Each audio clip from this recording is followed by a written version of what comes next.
Hello students, this is commerce academy and I am Saurabh sir. मैं आज आप लोगों को अकाउंटेंसी के बारे में कुछ बेसिक इंट्रोडक्शंस और द डेबिट एंड क्रेडिट्स का रूल्स ये आप लोगों को आज हम सिखाने वाले हैं। तो जो बच्चा क्लास 11 में नए नए आए हो वो बच्चे के लिए मैं ये बताना चाहता हूँ कि कॉमर्स जो सब्जेक्ट आपने चूज की हो वो एक बहुत ही इंटरेस्टिंग सब्जेक्ट होता है। कॉमर्स जो हमें अपने प्रैक्टिकल लाइफ से, प्रैक्टिकल वर्ल्ड से हम लोगों को परिचित करवाता है। आज हम लोग कोई भी चीज, अब साइंटिस्ट मान लो कोई भी चीज को इन्वेंट करता है। मान लो फॉर एग्जांपल कि साइंटिस्ट ने एक ऐसा साबुन इन्वेंट किया है जो साबुन यूज करने से आपका स्किन का कोई भी प्रॉब्लम जो है वो दूर हो जाएगा। तो उस साइंटिस्ट के पास, उसके पास ये एफिशिएंसी नहीं होता है या इतना उसके पास एबिलिटी नहीं होता है कि वो उस साबुन को मार्केटाइज कर दे। उसके लिए पॉसिबल भी नहीं है कि वो हर घर में जाके नॉक करके ये साबुन आप खरीद लीजिए, इसको आप यूज करके देखिए, ये ऐसा वो कर नहीं सकता है। और जाहिर सा बात है, अगर कोई साइंटिस्ट कोई भी चीज को इन्वेंट करता है तो वो सबके लिए करता है, अपने खुद के लिए नहीं करता है। तो ये सबके पास उस साबुन को पहुंचाता कौन है? बिजनेस। बिजनेस एक एकमात्र जरिया है जो क्या करता है, उस साइंटिस्ट के पास जाता है और जाके बोलता है कि भाई आप आपका जो फॉर्मूला है आप मुझे दे दीजिए, मैं इस फॉर्मूला का करोड़ों प्रोडक्ट्स बनाऊंगा और इसको मार्केट में मार्केटाइज करूंगा, बदले में वहां से मैं कुछ प्रॉफिट अर्न करूंगा, उसका एक पोर्शन आपको मिलेगा। तो मतलब हम लोग जो भी कुछ करते हैं वर्ल्ड में वो सब के साथ डायरेक्टली हो या इनडायरेक्टली हो कॉमर्स रिलेटेड होता है। तो आप ये मत सोचो कि आप एक सब्जेक्ट को पढ़ रहे हो, आप ये सोचो कि आप एक विशाल दुनिया में आ रहे हो, द वर्ल्ड ऑफ कॉमर्स। और उस कॉमर्स जो सेक्शन होता है, उस सेक्शन का सबसे हाई वोल्टेज जो डिवीजन होता है उसे हम कहते हैं अकाउंटेंसी। क्या होता है अकाउंटेंसी? अकाउंटेंसी का मतलब होता है सिंपल लॉजिक में जहां पे हम अपने बिजनेस का हिसाब को मेंटेन करते हैं।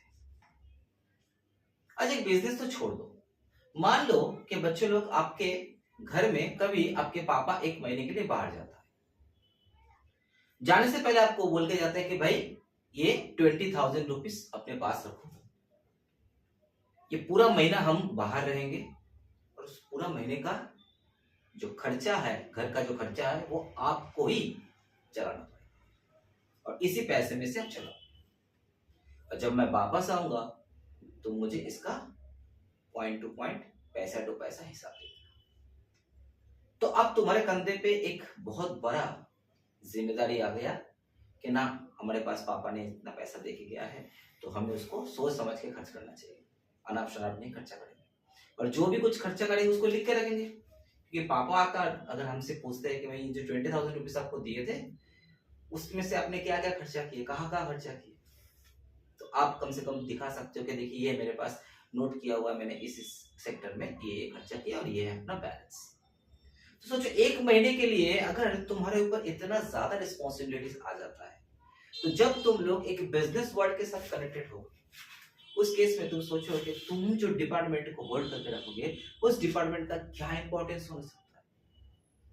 तो ये अकाउंटेंसी को एक मामूली सब्जेक्ट नहीं है, ये एक वर्ल्ड है, एक दुनिया है, जिस दुनिया के अंदर हम एंट्री लेने वाले हैं। तो मैं बहुत ही सिंपल लॉजिक से सिखाऊंगा कि बुक्स में जो है बुकिश लैंग्वेज बहुत सारा दिया हुआ रहेगा, कॉन्सेप्ट जितना सिंपल होगा उतना आपको समझने में इजी होगा और आप उसको उतना अच्छे से समझोगे, ग्रिप कर पाओगे, आगे जाकर आपको दिक्कत नहीं। तो अकाउंटेंसी में सीधा सा लॉजिक में कहा जाता है, सिंपल डेफिनेशन में अकाउंटेंसी कहा जाता है कि अकाउंटेंसी एक आर्ट होता है। क्या आर्ट होता है? The art of identification, recording, classifying and summarizing. बस ये चार आर्ट होता है, चार काम करना पड़ता है अकाउंटेंसी में। पहले आपको आइडेंटिफिकेशन करना है, उसके बाद आपको रिकॉर्डिंग करना है, उसके बाद आपको क्लासिफिकेशन करना है और उसके बाद आपको समराइज करना है। सर क्या करें? किसको आइडेंटिफाई करे, किसको समराइज करे, किसको क्लासिफाई करे? The identifications, recording, classifications and the summarizing of the financial transactions involved into the business. जहां पर भी आपको फाइनेंशियल ट्रांजैक्शंस दिखता है उसको पहले आप आइडेंटिफाई करो, उसके बाद उसको क्लासिफाई करो, उसके बाद आइडेंटिफाई करो, उसके बाद उसको रिकॉर्डिंग करो, उसके बाद आप उसको क्लासिफाइंग करो, उसके बाद आपको समराइजिंग करो। समझने में दिक्कत हो रहा है? देखो कैसे करते हैं। मान लेते हैं कि किसी एक रोज आपके मम्मी आपके पापा से कहते हैं कि भाई आप बाजार में से कुछ सामान लेके आइए। तो पापा चला गया मार्केट में सामान लेने के लिए। थोड़ी देर के बाद जो वापस आया तो अपना जो बैग था वो घर में रख दिया और बैग में से मम्मी एक एक करके सामान को निकाला। तो क्या क्या सामान था उसका एक लिस्ट हम बनाते हैं। मान लेते हैं अपने नंबर 1 कुछ राइस या आटा, नंबर 2 कुछ फ्रूट्स था उसमें, नंबर 3 मान लेते हैं कुछ हेयर ऑयल का एक बोतल था और नहाने का साबुन था। अच्छा, कुछ वेजिटेबल था, कोल्ड ड्रिंक्स का बोतल था,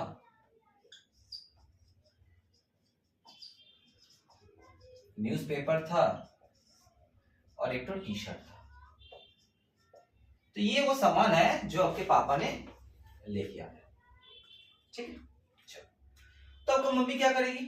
सबसे पहले आटा को जो है वो उसको फ्रिज में डाल देगी, है ना। फ्रूट्स को वो अलमीरा में डाल देगी,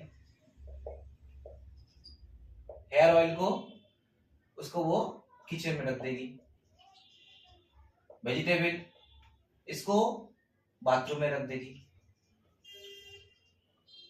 कोल्ड ड्रिंक्स इसको कहाँ रखेगी? मान लेते इसको भी अलमीरा में रख दिया, न्यूज़पेपर इसको फ्रिज में रख दिया और टी शर्ट इसको मान लो बाथरूम में रख दिया।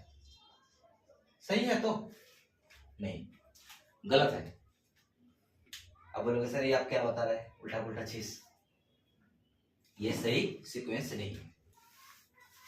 ठीक है, चलो करेक्ट कर देते हैं। आई थिंक राइस को करेक्ट अगर हम उसको सीक्वेंस करते हैं तो राइस को वो किचन में रख देगी क्योंकि आम जनरल में ये सब जो है वो किचन में रहता है। फ्रूट्स इसको शायद फ्रिज में रखेगी, हेयर ऑयल या सोप इसको वो बाथरूम में रखेगी, वेजिटेबल इसको भी शायद फ्रिज में रखती है क्योंकि खराब होने का चांसेस रहता है। कोल्ड ड्रिंक्स इसको भी वो फ्रिज में रख देगी। न्यूज़पेपर तो मम्मी का कोई काम का नहीं है, तो न्यूज़पेपर को बोलेगा आपका चीज है, आपको जहां रखना रखो, इसको हम इग्नोर करते हैं, ये हमारा काम का चीज है नहीं।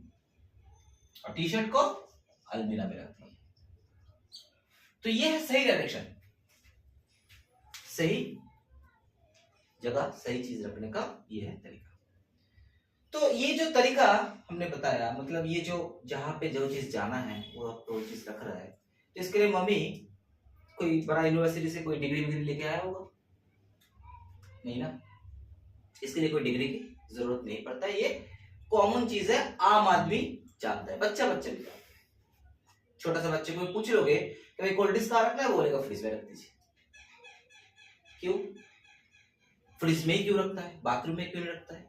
क्योंकि सबसे पहले वो चीजों में अंतर करना चाहता है कि अच्छा ये राइस है तो ये तो किचन में जाएगा, ये फ्रिज में जाएगा नहीं। अच्छा ये फ्रूट्स है तो ये अलमीरा में जाएगा नहीं, ये फ्रिज में जाएगा। अच्छा ये हेयर ऑयल है, इसका स्थान तो बाथरूम में ही है, इसको हम किचन में कतई नहीं रखेंगे। वेजिटेबल इसको भी फ्रिज में रखेंगे, नहीं तो खराब हो जाएगा, बाथरूम में तो रखना ही नहीं है। कोल्ड ड्रिंक्स को भी फ्रिज में रखना है, फ्रेश रहेगा। न्यूज़पेपर ये अपना कोई काम का नहीं है, इसको छोड़ देते हैं, जहां रखना रखिए। टी शर्ट इसका भी जगह बाथरूम में नहीं है, इसका जगह राइट प्लेस है, अलमीरा। तो सबसे पहले मम्मी ने इसको आइडेंटिफाई किया कि कौन सा चीज कहाँ जाना चाहिए। उससे पहले हमें चीजों के अंदर फर्क होना चाहिए। अच्छा ये वेजिटेबल है और ये हेयर ऑयल है, दोनों अलग है, तो दोनों का स्थान भी अलग होना चाहिए। तो पहले आइडेंटिफिकेशन होता है, उसके बाद अपने दिमाग में पहले से ही वो रिकॉर्ड कर लिए कि कौन सी जगह अपने अपने आइडेंटिटी के अनुसार कहाँ कहाँ वो जाने वाला है, उसको उसी स्थान में रखना है। तो दिमाग में उसने अपना क्लासिफाई कर दिया नेचर वाइज, उसके बाद सही जगह पे अपना चीजों को रख दिया। तो मम्मी ने पहले आइडेंटिफाई किया, फिर क्लासिफाई किया, फिर समराइज, पहले आइडेंटिफाई किया, देन रिकॉर्डिंग किया अपने दिमाग में, उसके बाद वो अपने स्थान में अपने चीज को रख दिया, वो हो गया आपका क्लासिफिकेशन। ये तीनों काम अगर ढंग से करता है तो चौथा जो काम है समराइज, वो बहुत इजी हो जाता है, आपका लाइफस्टाइल बहुत इजी हो जाएगा। आपको भूख लगा, आप किचन में जाओगे, आपके लिए खाना रेडी रहेगा। आपको फ्रूट खाने का मन हो रहा है, फ्रिज खोलोगे तो फ्रूट आपके पास आ जाएगा। बाथरूम जाओगे नहाने के लिए, आपके पास हेयर ऑयल सोप रेडी है। अगर सही चीज सही जगह पे नहीं रखा जाता है तो आपको क्या करना पड़ेगा, ढूंढना पड़ेगा, आपको तकलीफ उठाना पड़ेगा। तो अकाउंटेंसी भी वही चीज है, जहां पे आपको फाइनेंशियल ट्रांजैक्शन दिखाई देता है, आप सबसे पहले उसको आइडेंटिफाई करो। देखो मम्मी ने न्यूज़पेपर को आइडेंटिफाई नहीं किया क्योंकि न्यूज़पेपर उसका काम का नहीं है। ठीक उसी तरीके से एक अकाउंटेंट का ड्यूटी ये होता है कि जो उसका फाइनेंशियल ट्रांजैक्शन के अंदर में आता नहीं है उसको वो आइडेंटिफाई करेगा ही नहीं। अच्छा, इसमें फाइनेंशियल ट्रांजैक्शन नहीं है तो उसको आइडेंटिफाई नहीं करेगा। बाकी जो भी ट्रांजैक्शन जो कि फाइनेंशियल रिलेटेड है उसको वो आइडेंटिफाई करेगी, क्लासिफाई करेगा और उसके बाद उसको रिकॉर्ड करेगा, क्लासिफाई करेगा, समराइज करेगा, जो जो आपका प्रोसीड्यूर है वो करता है। तो सबसे पहले तो पता ही है सर कि फाइनेंशियल ट्रांजैक्शन होता क्या। आपने तो इतना बड़ा कुछ इतना तामझाम करके बता दिए कि आपको आइडेंटिफाई करना है, रिकॉर्डिंग करना है, क्लासिफाई करना है। तो पहले तो बताइए कि फाइनेंशियल ट्रांजैक्शन क्या होता है एग्जैक्टली, अब वही बताने वाले हैं। फाइनेंशियल ट्रांजैक्शन का मतलब क्या होता है बेटा, कि लेन और देन। ट्रांजैक्शन का मतलब होता है लेना और देना। जहां पर भी आपका कोई भी इवेंट जिसमें आप कुछ ले रहे हो और कुछ दे रहे हो इन फॉर्म ऑफ मनी और मॉनेटरी कंसिडरेशंस, उसी को हम कहते हैं ट्रांजैक्शंस। देखो आज से बहुत साल पहले हम लोग बार्टर एक्सचेंज, ये प्रथा को हम लोग यूज करते थे कि भाई एक बोरी गेहूं दे के जाओ, उसके बदले में एक तो गाय लेके जाओ। तो एक बोरी गेहूं एक गाय, ये इक्वलिटीज में आता नहीं था। तो ये इन इक्वलिटीज को दूर करने के लिए ही करेंसी को मार्केटाइज किया गया कि भाई आपका एक बोरी गेहूं का दाम है मान लो कि 5 कॉइन, आपका एक गाय का दाम है मान लो कि 4 कॉइन। तो उससे क्या होता था, बिजनेस इजी हो जाता था। लेकिन लेन देन तब भी होता था, अभी भी हो रहा है। पहले बार्टर एक्सचेंज होता था, उसके बाद करेंसी इंट्रोड्यूस किया गया, उसके बाद फिर कैश आया, कॉइन्स आया, आजकल तो ऑनलाइन पेमेंट आ गया, क्रिप्टो करेंसीज आ गया, बहुत सा मोड्स ऑफ पेमेंट्स आ गया। लेकिन कॉन्सेप्ट वही है, चाहे आप मोड कोई भी इस्तेमाल क्यों। कॉन्सेप्ट आपको क्या करना है कि हम कुछ लेंगे उसके बदले में कुछ देंगे। जैसे मान लो कि ये पेन, इसको मैंने इन्वेंट किया है और मैंने इस पेन को इन्वेंट करने के बाद आपके पास दिए और मैंने कहा कि भाई इसको लाके आप यूज करो और करके हमको बताओ कि ये कैसे, मतलब ये कैसा है ये प्रोडक्ट। आप इसको लेंगे, यूज किया, दूसरे दिन हमको फोन में बोल दिया सर बहुत बढ़िया प्रोडक्ट है, बहुत बढ़िया बनाया आपने product, thank you very much, मेरा बहुत काम में लग गया। तो हम क्या इसको वैलिड ट्रांजैक्शन बोल सकते हैं? बिल्कुल नहीं, क्योंकि हम आपको दे तो रहे हैं लेकिन उसके बदले में आपसे कुछ ले नहीं रहे। सिर्फ थैंक यू से मेरा पेट नहीं भरेगा। तो अगर हम आपको कुछ देते हैं तो उसके बदले में आपसे कुछ लेना ही पड़ेगा, तब जाके लेन और देन कंप्लीट होगा। लेकिन एक बात बता देते हैं, ये लेन और देन एक ही मोमेंट में हो ऐसा कोई जरूरी नहीं है, बस होना चाहिए। जैसे फॉर एग्जाम्पल एक पेन तुम आज ले गए, तुमने कहा कि सर मेरे पास तो फिलहाल पैसा नहीं है, हम तो लाए नहीं पैसा। तो बोले ठीक है भाई, उसको नेक्स्ट क्लास में देख लेना। नेक्स्ट क्लास में जब भी आओगे उस समय आप तो पेन लेके पैसा लेके आना, तो उसी समय आप दे दो पैसा। तो आज के डेट में, आज जैसे मान लो कि 1 जनवरी है, आज मैंने अपने एंड से आपको पेन दे दिया, तो मेरे तरफ से देना कंप्लीट हो गया और तुम्हारे एंड से वो लेना कंप्लीट हो गया। लेकिन कंप्लीट पूरा नहीं हुआ। 5 तारीख को जब 4 दिन के बाद तुम नेक्स्ट क्लास में फिर से आओगे, उस समय तुम पैसा लाओगे और उस दिन तुम्हारे एंड से देना कंप्लीट होगा और मेरे एंड से लेना कंप्लीट होगा, तब जाके ये ट्रांजैक्शन पूरा होगा, लेकिन होगा जरूर। तो हमें बस उसी ट्रांजैक्शन को फॉलो करना है कि जहां पे कुछ एक्सचेंज हो रहा है उसके बदले में कैश या बैंक या मॉनिटरी कोई भी कंपेंसेशन रियलाइज हो रहा है, उसे हम कहते हैं ट्रांजैक्शन। तो आपको सबसे पहले ट्रांजैक्शन को आइडेंटिफाई करना है, उसको रिकॉर्डिंग करना है, उसको क्लासिफाई करना है, उसके बाद उसको समराइज करना है, तब जाके ये कंप्लीट अकाउंटेंसी हो सकता है। ठीक है। Next, basis of accountancy. ठीक है, अकाउंटेंसी क्या है तो अपने जान चुके हो कि आपको 4 ही काम करना है मेनली। आइडेंटिफाई करना है, रिकॉर्डिंग करना है, क्लासिफाई करना है, समराइज करना है, फाइनेंशियल्स, ट्रांजैक्शंस। अब जानते हैं हम लोग कि अकाउंटेंसी का बेसिस माने कितने बेसिस से हम अकाउंटेंसी को कर सकते हैं। यहाँ पे पहला है cash basis accounting. Cash basis accounting मतलब जहां पे आप लोग अकाउंटेंसी को करोगे सिर्फ और सिर्फ कैश बेसिस के लिए, यानी कि there is no place for any credit transactions. आप सिंपल जितना कैश सेल करोगे या जितना कैश परचेस करोगे या जितना कैश पे पेमेंट करोगे, जितना कैश पे रिसीव करोगे, सिर्फ आप उसी को ही दिखाओगे। ठीक है, एकदम जैसे बोल सकते हो लोकल जो दुकान से होता है, जो लोकल शॉप होता है, वहां पे जिस तरह से बिजनेस होता है वो है कैश बेसिस अकाउंटिंग। लेकिन ये इतना पॉपुलर नहीं है क्योंकि इससे आपका ट्रू फिगर कभी भी वर्कआउट नहीं हो सकता। दूसरा है accrual basis. Accrual basis means actual basis. मैं आपको पहले बताना भूल गया कि हम लोगों का जो फादर ऑफ अकाउंटेंसी है, जिसने इस अकाउंटेंसी को इन्वेंट किया था, उसका नाम है लुका पैसिओली। वो लुका पैसिओली जो था वो एक लैटिन था, लैटिन अमेरिकन था। तो लैटिन लैंग्वेज में एक्चुअल को एक्रूअल कहा जाता था, तो उसी से ये एक्रूअल वाला वर्ड जो है वो यूज हो गया। मतलब एक्चुअल, एक्चुअल का ही लैटिन जो साउंड होता है वो एक्रूअल। इस बेसिस में आपको क्या कहा जाता है बेटा? इस बेसिस में आपको कहा जाता है कि आपको बिजनेस का ट्रांजैक्शन को रिकॉर्ड उसी दिन करना चाहिए जिस दिन आपका इवेंट ट्रांजैक्शन का रूप लेता है। आपको वेट नहीं करना है कि आपको कैश रिसीव हो रहा है कि नहीं, आपको वेट नहीं करना है कि आपने कैश पेमेंट किए हो कि नहीं किए। आपका जो इवेंट है वो ट्रांजैक्शन का रूप ले रहा है, तो आप उसी को रिकॉर्ड करो उसी दिन ही।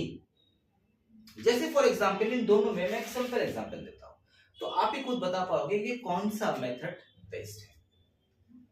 मान लेते कि अगर हम कैश बेसिस में अकाउंटेंसी को फॉलो कर रहे हैं और यहां पे मान लो कि हम 31 दिसंबर को अपना बुक्स को क्लोज करेंगे, तो 31 दिसंबर से ठीक 2 दिन पहले, यानी मान लेते हैं कि 29 दिसंबर को तुम एग्जाम देने के लिए घर से निकल रहे हो, अकाउंटेंसी का एग्जाम है। रास्ते में जाते जाते अचानक से तुमको याद आ गया कि तुम अपना कैलकुलेटर घर में छोड़ दिए। अब तुमको क्या करना है? घर की तरफ भागोगे पीछे की तरफ तो टाइम वेस्ट हो जाएगा, टाइम से पहुंच नहीं पाओगे। सामने कुछ ही दूर में मेरा दुकान है, मान लो कि मेरा एक शॉप है जिसमें हम ये कैलकुलेटर वगैरह सब बेचते हैं। तो तुरंत भागते भागते मेरे पास आए, सर मैं तो कैलकुलेटर भूल के आ गया, तो आप क्या मुझे एक कैलकुलेटर बेच सकते हो? लेकिन मेरे पास पैसा नहीं है। कमला भाई ले जाओ, लेकिन पैसा कब देगा तुम? क्योंकि पैसा देना तो ट्रांजैक्शन कंप्लीट नहीं होगा।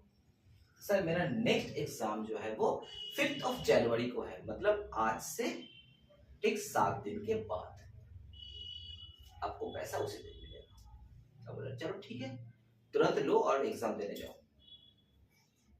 अब अगर हम कैश बेसिस फॉलो करते हैं तो हम इस सेल को कब दिखाएंगे? जिस दिन आप पैसा दे रहे हैं उसी दिन, क्योंकि हम कैश बेसिस में फॉलो कर रहे हैं। जिस दिन मेरा कैश रिसीव होगा उसी दिन हम ट्रांजैक्शन को पूरा मानेंगे।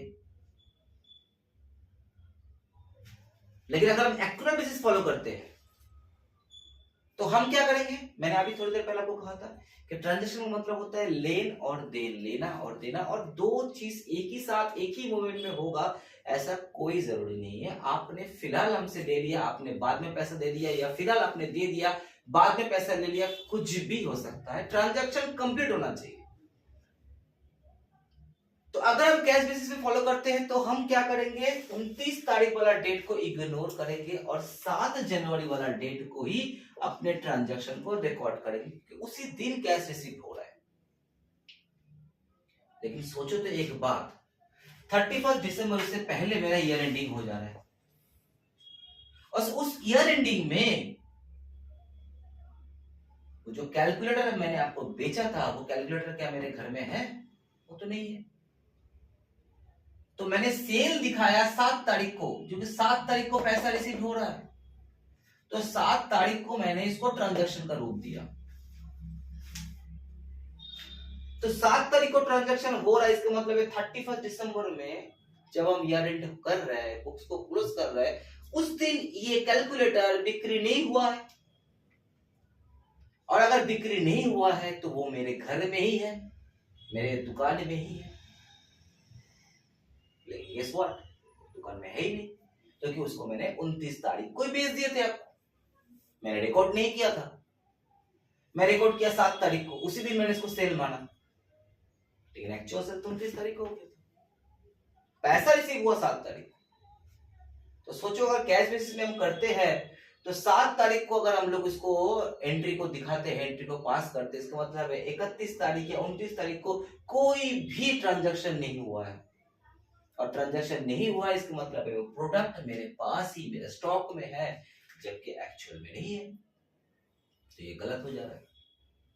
एक्यूरेट बेसिस क्या कहते हैं मालूम? एक्यूरेट बेसिस कहते हैं आपको वेट नहीं करना है कैश के लिए, आपके पास ये इवेंट 2 दिन में जाके कंप्लीट हुआ है, मतलब आपका 2 दिन ट्रांजैक्शन हुआ है। एक दिन 29 दिसंबर, जिस दिन आपने वो कैलकुलेटर अपने स्टूडेंट को बेचे, मतलब आपके एंड से आपके एंड से देने वाला काम कंप्लीट हो गया और स्टूडेंट के एंड से वो लेने वाला काम कंप्लीट हो गया। अब वो पूरा होगा कब? 7 तारीख को आके। 7 तारीख जब स्टूडेंट पैसा देगा तब उसके एंड से देने वाला काम कंप्लीट होगा और आपके एंड से लेने वाला काम कंप्लीट होगा। तो लेन और देन कंप्लीट होने के लिए जरूरी नहीं कि वो एक ही टाइम पे हो।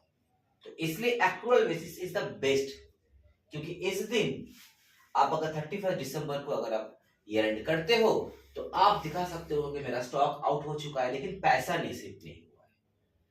इसलिए हम लोग टोटल अकाउंटेंसी को भी एक्रूअल बेसिस में ही करते हैं हमेशा।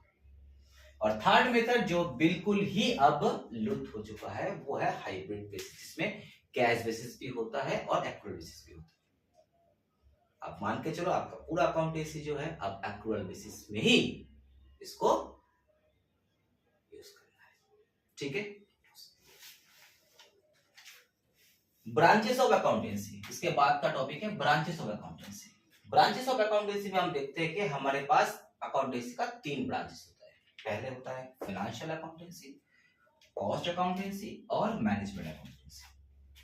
फाइनेंशियल अकाउंटेंसी जो हमें अभी से लेके ग्रेजुएशन लेवल तक हर कदम पे करना है।